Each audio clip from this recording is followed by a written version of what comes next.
Assalamualaikum warahmatullahi wabarakatuh. Baik, materi kita kali ini adalah tentang suatu tanggung jawab sosial dan etika dalam suatu perusahaan. Baik, materi kita kali ini adalah tentang tanggung jawab sosial dan etika dalam sebuah perusahaan.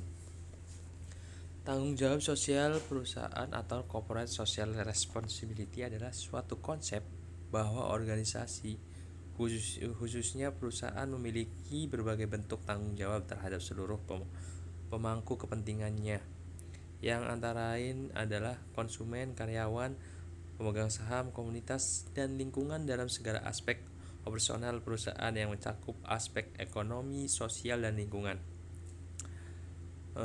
CSR ini dalam suatu perusahaan itu sangat penting karena suatu perusahaan itu harus ada tanggung jawab atas suatu lingkungannya gitu.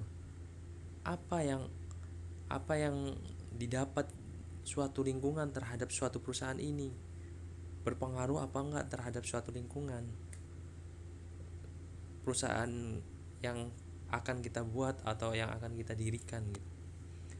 Selanjutnya ada pandangan mengenai tanggung jawab sosial. Ada pandangan tradisional. Pertemuan Johannesburg tahun 2002 yang didirikan para pemimpin dunia memunculkan konsep social responsibility yang mengiringi dua konsep sebelumnya, yaitu economic dan environment sustainability. Ketiga konsep ini menjadi dasar bagi perusahaan dalam melaksanakan tanggung jawab sosial. Selanjutnya ada pandangan sosial ekonomik. Salah satu pihak yang menjadi pengusung pandangan sosial ekonomik view ini adalah R.C. Carroll yang mengaitkan tanggung jawab sosial perusahaan dan tanggung jawab perusahaan terdiri dari 4 level. Jadi R.C. Carroll ini mengaitkan tanggung jawab sosial perusahaan dan tanggung jawab perusahaan tersebut terdiri dari 4 level. Pertama ada tanggung jawab ekonomi.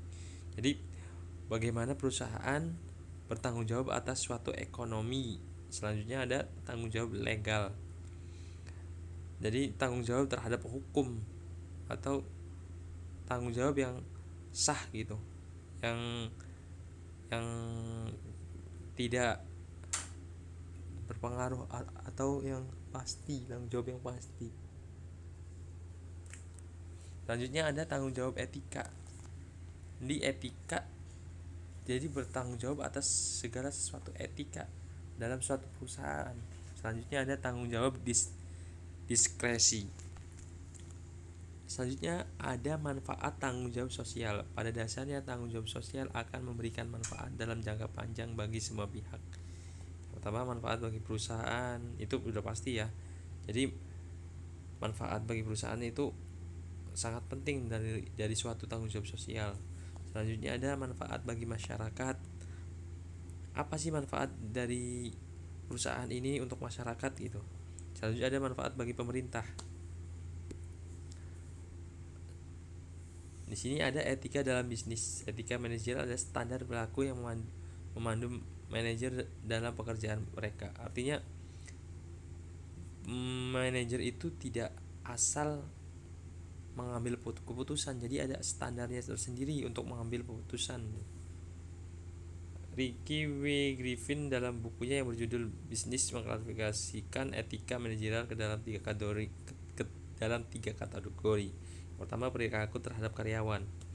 Kategori ini meliputi aspek perekrutan, pemecatan, dan serta kerja privasi dari respek. Jadi perilaku ini suatu etika. Pemecatan itu ada etikanya, jadi nggak asal dipecat atau nggak asal pemecatan. Terus merekrut pun juga ada etikanya dalam merekrut karyawan.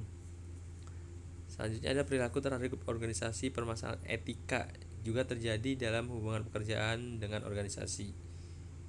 3, ada perilaku terhadap agen ekonomi lainnya. Seseorang manajer juga harus melaksanakan etika ketika berhubungan dengan agen-agen ekonomi lainnya seperti pelanggan, pesaing, pemegang saham, pemasok, distributor, dan serikat buruh. Artinya manajer itu harus mempunyai perilaku atau etika yang sangat baik. Tidak mungkin dalam suatu perusahaan mempunyai manajer yang sembrono gitu, asal-asalan dalam mengambil putusan atau menyombongkan dirinya sebagai saya nih berkuasa atas segala dalam perusahaan tersebut gitu. Itu tidak mencerminkan manajer yang baik atau tidak beretika manajer tersebut. Terus ada pandangan tentang etika. 4 sudut pandang mengenai etika bisnis mencakup pandangan sebagai berikut. Ada pandangan etika utilitarian, ada pandangan etika hak, ada pandangan etika teori keadilan, pandangan tentang etika. Pandangan etika teori kontrak sosial terpadu. Dari 4 pendekatan tentang etika di atas, pendekatan etika manakah yang paling banyak diikuti di dunia bisnis? Mungkin tidak mengejutkan lagi bahwa kebanyakan para pengusaha mengikuti pendekatan pandangan etika utilitarian. Kenapa? Karena pendekatan tersebut konsisten dalam sasaran bisnis seperti efisien, produktivitas, dan laba. Jadi etika utilitarian ini pendekatannya sangat konsisten terhadap sasaran bisnis. Terus ada pengaruh etika atau norma moral atas manajer.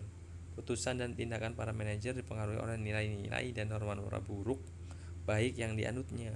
Jadi keputusan suatu manajer itu berpengaruh sekali atas nilai-nilai norma buruk dan baiknya yang dianutnya. Selanjutnya ada norma etika manajer itu berpengaruh terhadap tindakan dan keputusan organisasi. Jadi pokoknya manajer itu sangat berpengaruh. Jadi ketika manajer yang tidak baik, otomatis organisasi akan tidak baik. Walaupun harus diakui keadaan tertentu yang sedang dihadapi sangat besar pengaruhnya terhadap perilaku seorang manajer. Makanya perusahaan itu jangan pernah menentukan suatu manajer dari kepintarannya saja. Harus kalau pintar percuma kalau tidak mempunyai etika gitu.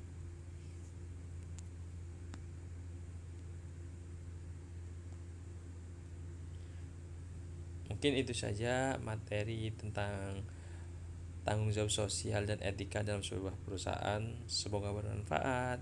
Wassalamualaikum warahmatullahi wabarakatuh.